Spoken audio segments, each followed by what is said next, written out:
নতুন করে প্রেম খুঁজো না, নতুন করে নিজেকে খোঁজো। কারণ এই জেনারেশন না ওই অনেকটা সুইসাইড প্রবণ হয়ে গেছে।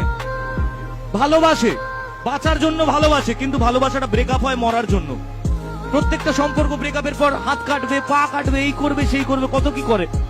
আমার বক্তব্য একটাই, বস নিজেকে তৈরি করো, নিজের জন্য বাঁচো। যে তোমাকে ছেড়ে গেছে সে তোমার জন্য কোনোদিন আসেনি। আর যে জিনিস একবার তোমাকে ছেড়ে চলে যায় তার দিকে জীবনে তাকাতে নেই। কারণ কথায় আছে, যেদিন তুমি হেসেছিলে সেদিন আমি কেঁদেছিলাম, যেদিন তুমি হেসেছিলে সেদিন তোমার জন্য আমি কেঁদেছিলাম। আর আজ আমি একা নই, আমরা সবাই মিলে হাসি একসাথে, আর তুমি সেখানে বসে কাঁদো।